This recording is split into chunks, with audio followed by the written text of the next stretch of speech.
The accusation against the president is that he had help winning the election, and that's simply untrue. The president won because he was the better candidate, because he worked harder, because he had a message that America actually cared about and believed in, and came out in a historic fashion and supported and voted for him. That's why he won. It wasn't because of some made-up hoax that has been created to delegitimize this president. White House spokeswoman Sarah Huckabee Sanders pushing back against reports the special counsel's investigation of the Trump administration is intensifying.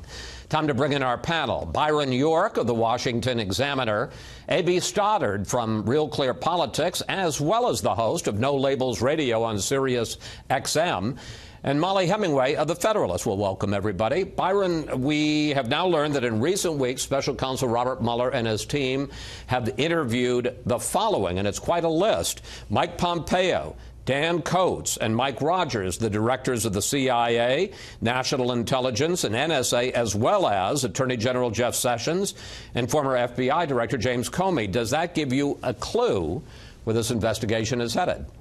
Well, I think everybody is right when they say it does appear to be focusing in on possible obstruction of justice or alleged obstruction of justice. And conversely, it doesn't seem to be as focused on collusion between Russia and the 2016 Trump campaign. So I think that's clearly true. The fact that they're talking about talking to the president anyway, which would presumably be the last thing they would do in this, does suggest that he's moving, Mueller is moving pretty fast.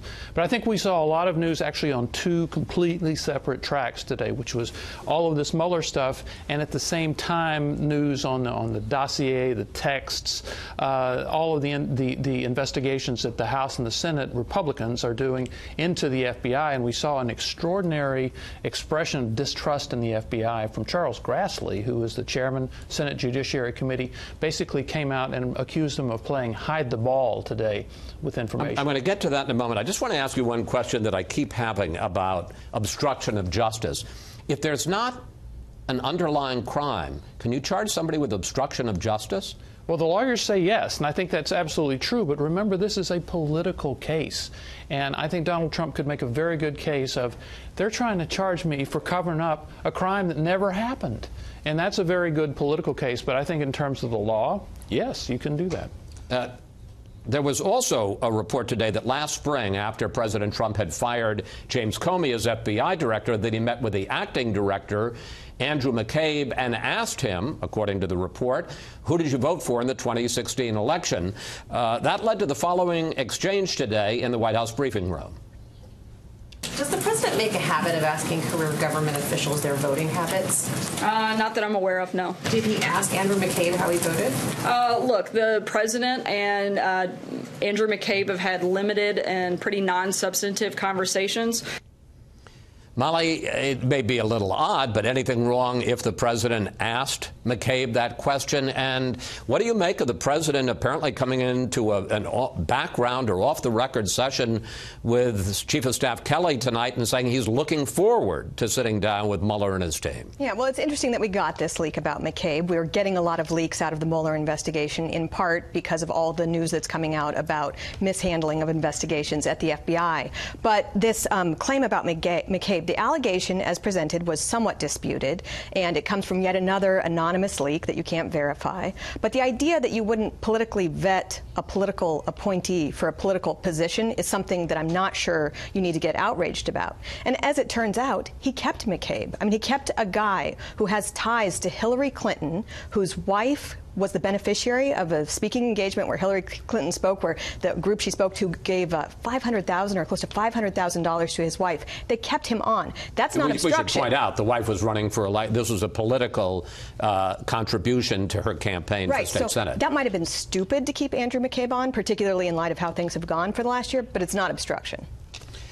A.B., at the same time, as Byron suggested, Republicans are continuing to raise questions about the credibility, the legality of the investigation by the FBI and the Department of Justice. And they talk about releasing a damaging 4-page memo about what they say went on during the Clinton and Trump investigations. How damaging do you get a sense the memo and the questions they are raising are? To what degree do you feel they have undermined the credibility of whatever Robert Mueller comes up with?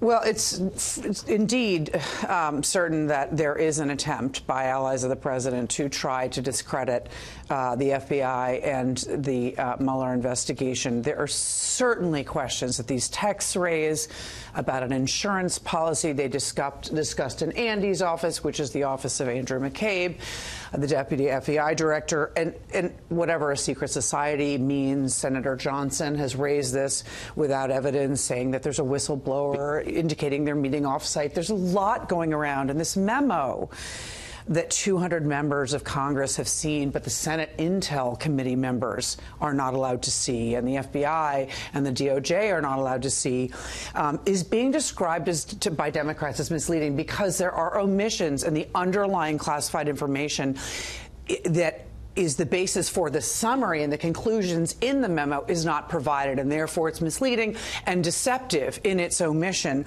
And so they're going to fight back with a counter memo. This is a miserable and destructive process. I think we need to take a step back, though, and look at what's happening. We have dozens of highly credible allegations of politicization at the FBI, and the appropriate range of reaction to what we've learned in recent days is calm determination to get to the bottom of this, to absolute outrage about what has happened at the FBI and DOJ. And it seems that official Washington is in some sort of state of denial, probably as a result of their dislike of President Trump and because some of these allegations support some of what he's saying. This is a scandal. This is a huge scandal, and official Washington is not behaving appropriately. The idea of painting the entire Department of Justice and the entire FBI but nobody is with the broad brush. Department. Oh no, they've talked about a coup in the deep state. They've talked about the need for a purge to lock up people at the highest levels. I'm sorry, you know what? Actually, it is a huge smear campaign.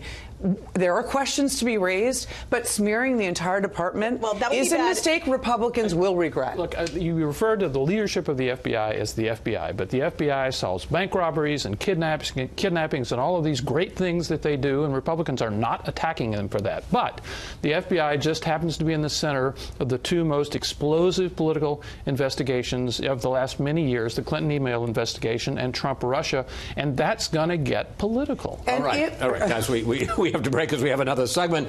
But if you wanted some indication of just how divided and passionate Washington is about some of these issues, you just heard it.